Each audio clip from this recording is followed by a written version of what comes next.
چوک پہ اس کو کوڑے ماریں, دنیا کو پتہ چلے کہ اس جرم کی کیا سزا ہے. پھر یونائٹڈ نیشن آگے سے آ جائے گا کہ نہیں یہ انسانیت کے خلاف ہے, ایسے آدمی کو سزا نہ دیں.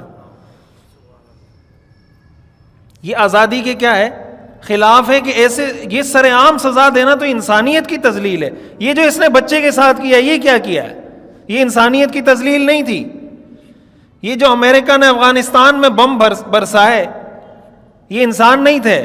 یہ غزہ میں جو ہزاروں لوگ شہید کر دیے, بچے شہید کر دیے, خواتین شہید کر دیں, زندہ دفن کر دیا لاشوں کو, یہ انسان نہیں تھے. وہاں پر انسانیت کی ڈیفینیشن کہاں جاتی ہے, وہاں پر انسانیت کی آزادی کہاں جاتی ہے, وہاں نظر نہیں آتی.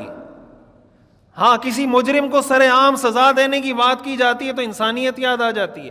اس کا مطلب یہ ہوا کہ پہلے آپ فحاشی پھیلاؤ, عریانی پھیلاؤ, لوگوں کو وحشی اور شہوت کا درندہ بناؤ, پھر جب وہ شہوت کا درندہ بن کر کسی کے ساتھ زیادتی کرے, ظلم کرے, فساد معاشرے کے اندر مچائے, اسلام ڈیمانڈ کرے کہ اب اس کو سزا دو, پھر آپ آگے سے آگے کھڑے ہو جائیں کہ آزادی کے خلاف ہے. آپ چاہتے کیا ہیں؟ کیا یہ معاشرے